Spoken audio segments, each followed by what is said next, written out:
And I ask precisely the question Anurag is asking now. The fact is that many of those who go off to America are attracted by the success stories of the diaspora in countries like America, but they would not qualify for a legal visa. Very often they wouldn't pass the basic English language examination. Secondly, they could not convincingly be able to demonstrate qualities that should get them a job.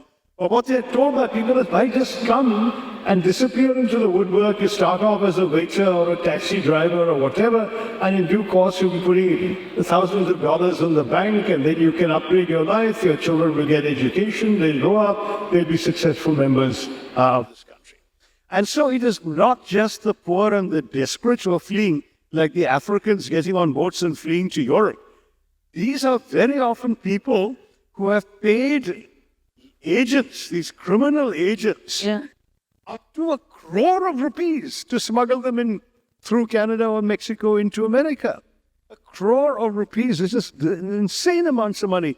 There are many people in India who live a very happy life for the indefinite future on 1 crore of rupees. And here are people mortgaging their homes, selling their lands, their animals, and so on, and pushing off with loans that they're told doesn't matter if you spend all that, because within 2 years you'll make that back. And so they take this risk and go. And of course, those who have made it back are all completely, bitterly regretful. But they're only the tip of the iceberg. There's so much more there. But I do ask also the question, why is it that we can't give them the same hopes here that can retain them in India? And for that, the short answer is we really have to crack this economic growth conundrum, which we haven't done. And this is where, when you talk about the dream, and I might answer you that the dream is a materialistic dream, the material content of that dream is not yet reaching enough people to be able to keep them here. Whether it's in Kerala, whether it's in Punjab, whether it's in UP, the same problems exist. And sadly, many of the people left are Gujaratis. Yeah. Are we taking questions? Yes, of course. Should we take some questions? We've got time, Anurag. We've got another half an hour to go. So during that time, you can... Couldn't find a time Right. a clock, so I was like a little... I was getting signals to move on. So Dr. Tharoor, when we talk about the great Indian dream, this is the picture from the inside. When you dream, when you have aspirations and ideals, and that's what I'm hoping, that's what I'm interpreting dreaming to mean, or the idea of the great Indian dream, it comes up against what the rest of the world is dreaming. And today the rest of the world in America, in fact, seems to be, I don't know what it's dreaming anymore. Multilateral organizations are under threat. What the rules-based framework is, it doesn't work. What is this framework? The statements President Trump made about Gaza recently, what Israel has managed to get away with in Gaza, all of this, when you look at this, Dr. Tharoor, what is the Indian dream? How is the Indian dream going to be impacted by the changing dreams of America and other global powers? But in an increasingly globalized world, of course, our dream is going to be impacted by the dreams of others.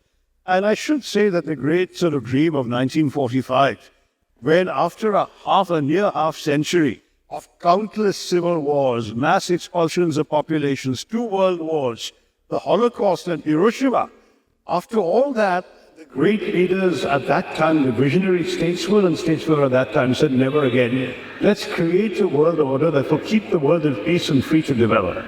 And let's face it, however much you discredit it, for the last 80 years, it has pretty much worked. The world has developed. Colonialism has disappeared, and poorer countries are no longer as poor. Illiterate people are no longer as uneducated. You've got so many good stories, so many diseases have been tackled, curbed, controlled, in some cases eradicated, like smallpox. So there's a huge amount of stuff that has happened in these 80 years that were made possible by global peace and by this rules-based international order. But yes, now we are finding that there is a backlash, that people they have the luxury of being able to think more selfishly, and they're able to say that, we'll just put ourselves first. Why, for example, American voters are asking, are we voting for governments that are exporting our jobs to Shanghai or Bangalore for that matter. Let's keep the jobs here. Let's make sure that our people can work. If you look at America, there's an area that was a big principal industrial area around Michigan, Chicago, Detroit, all these places, which is now called the Rust Belt, because all these factories are rusting. There is no one to work there because all the cars and automotive parts and other things that were manufactured there are now being manufactured abroad, in Japan, in China, in Korea, and so on. And it's much cheaper for the American consumers, and the American consumers happy to buy it. So why is Mr. Trump obsessed with tariffs? He wants to create a situation where it's not that cheap for American consumers to buy imported goods, and he wants thereby to encourage more domestic manufacturing in America. But unfortunately, world history teaches us this is a recipe for disaster. This is exactly what countries did at the time of the Great Depression. They all said we have to protect ourselves first, so they raised tariffs, raised protectionist barriers. The result was economic chaos, mass poverty, soup kitchens, suicides by Wall Street investors, and finally the Second World War. So the answer has never really lain in tariffs and protection, but everyone has instinctively turned to think of themselves first, and Mr. Trump is an embodiment of that. So I do think that we're going to face some challenges, no doubt about it. Will that affect our ability to aspire? Yes, it will, because, for example, one of the key ingredients of economic growth for any country has to be increasing its exports. So we get money in and we manufacture more than we need of various kinds of goods so we can sell them to foreigners. That's a commonsensical way of understanding the economics of export. The problem is if the Americans put up tariff barriers and no one wants to buy our goods, or very few want to buy them, and they lose their big advantage of being cheaper than the American equivalent, or even for that matter, the European or Korean or Japanese equivalent goods. So we would sell better in the American market, but tariffs come, then we can't do that anymore, and that becomes a real question. So these are amongst the challenges facing our economic diplomacy.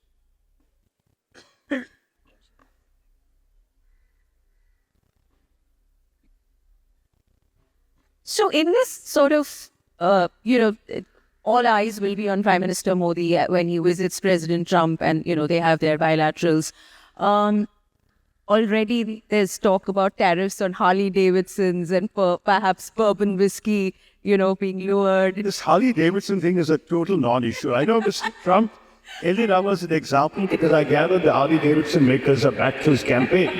But the truth is, India imported a grand total of 87 to the whole country, Harley Davidsons, in the last 3 years. So if you were going to abolish all tariffs on Harley Davidson, how many people is going to pay? How many more would Harley Davidson sell? What difference would it make to either India or Harley Davidson? I don't know. So that's an example. I think India will have to look at some of its tariff structures. Frankly, many of us feel, and I said this at the time, though I have to admit even my party disagreed with me, that we should not have avoided joining RCEP, the Regional Comprehensive Economic Partnership that would have come into Asia. Because what happened is, our people said, if we do that, the Chinese will swamp our markets.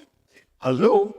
The Chinese are already swamping our market, and where they're not doing it directly, they're doing it through ASEAN countries. We have a free trade agreement with ASEAN. ASEAN has a free trade agreement with China. So a lot of Chinese goods are coming in, being repackaged and making it to India anyway. So we may as well have the benefit of direct access, but equally with RCEP, our manufacturers would have been able to up their exports to those countries, and we could have fought against the non-tariff barriers the Chinese impose on us.